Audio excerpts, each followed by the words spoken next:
Hello, my name is Stephanie Conley, and I am going to be doing a presentation over the Arab Spring. Some people might ask, what is the Arab Spring? Well, in 2011, there were several revolution/protests going on in the Middle East, and over the last 6 years, there has been a lot of attention gained through media attention for the thing called the Arab Spring. Um, So basically, this all started after a Tunisian man set himself on fire after being humiliated by a few police officers. He was trying to sell fruit goods without a permit, and I guess he was unemployed at the time, and that was the only way of making money. After he burned himself alive, this triggered a bunch of protests through the Middle East where these protesters were looking for a more democratic way of doing things. Some of the countries involved were Egypt, Syria, Libya, Tunisia, and Yemen. Why is the protest called the Arab Spring? Well, it was a coined term by a U.S. representative and basically just took fire across the media. It is kind of like a vague spin-off of this Prague Spring, which happened several years ago. These are again some of the countries that are involved in the Arab Spring: Libya, Egypt, Syria. A lot of these countries have actually overthrown their democratic leaders.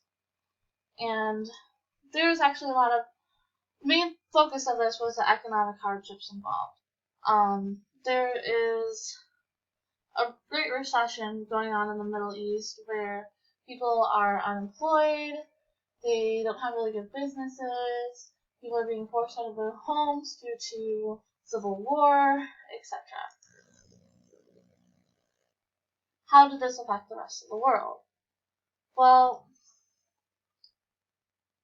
albeit, even though it was happening in the Middle East, we, through social media, were able to see a lot of what was going on with them overthrowing their governments, basically saying that we want a more democratic way of life, we want more job opportunities, and President Obama had a lot to do with trying to rebuild that economic um, foothold between the U.S. and the Middle East again. So I found three statistics over the Arab Spring. 11 million people have been forced out of their homes in Syria, and they're basically seeking refuge in other countries. This is actually a current debate going on with President Trump not wanting Iraqs and Irans and people, immigrants coming into our country as refugees. Basically, they're in full out war over there, basically for their human rights, and innocent people are being basically terrorized, and it's super, super depressing. But the one good thing to come out of this is that in Tunisia, there were 3.5 million voters for their parliamentary elections. So since they overthrew their government, they're actually kind of doing really well. And I guess a lot of the rulers were pushed out in February of 2012. And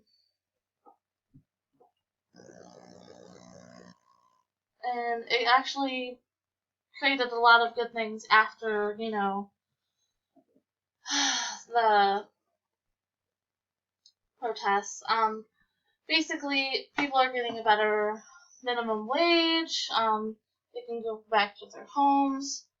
The cost of living isn't doing so bad. They're being able to vote for their own leaders. But not all of the countries have gotten to this point. I think there's only actually a few. So for some of the corruptions, people in the Arab Spring, it was a lot of basically the autocrats in power. For example, Zine Al Abidine Ben Ali from Tunisia, he was one of the leaders after I think 30 years got pushed out of his presidency because he was doing such a bad job.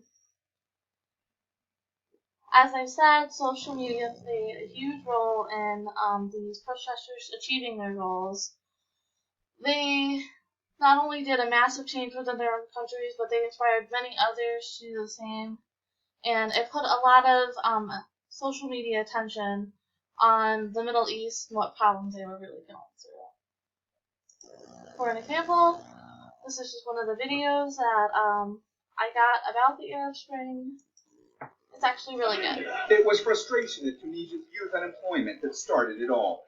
When 23-year-old fruit vendor Mohamed Bouazizi set fire to himself last year and died days later, it sparked an unprecedented wave of protests that would transform the region.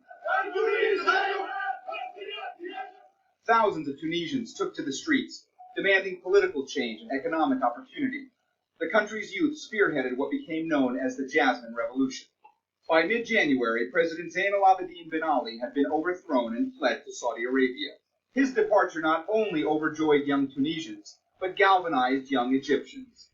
They set up camp in Cairo's Tahrir Square, calling for an end to corruption, the creation of jobs, and implementation of democratic reforms, demanding President Hosni Mubarak step down. His ouster came on February 11th. As in Egypt, huge numbers of unemployed youth, a lack of opportunities, and rising poverty inspired young protesters to flood the streets of cities throughout Yemen, the region's poorest country. At a youth-led rally outside Sana'a University in February, many college-educated Yemenis expressed their dissatisfaction at the lack of job opportunities there. The anger was palpable. 27 years old, have nothing, did nothing for the future, single, frustrated in this country. March, and in Syria, protests are sparked by the arrest of several teenagers in Daraa who daubed walls with anti-regime slogans. Since then, thousands have died in the unrest, but many of those who continue to demonstrate are young and out of work, risking their lives day after day in the hopes of obtaining a better future.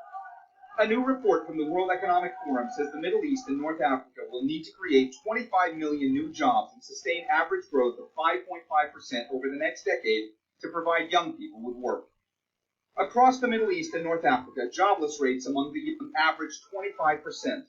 That's almost 8% higher than the average of developed countries. A growing workforce but a stagnant economy, the scenario in many Arab countries, where the educated and unemployed young decide not to sit idly by. They've not only taken to the streets, they're also using social media in ways that allow them to communicate, organize, recruit, and evade strict controls on mainstream media to get their message of resistance out to the wider world. Mohamed Jamjoon, CNN, Abu Dhabi. So that was one of the videos I was able to find over the Arab Spring. As I said, it was basically amazing tides for the Middle East, all because one man protested over basically being humiliated and beaten. It was pretty depressing, but a lot of basically countries are getting democracy out of this now. So basically my top questions are: find an article covering an Arab Spring protest and provide a summary. Could you put yourself in the shoes of a Tunisian protester experiencing economic hardship? How would you feel? What would you want changed? These are some of the sites that works cited things that I've used, and thank you for listening to my presentation.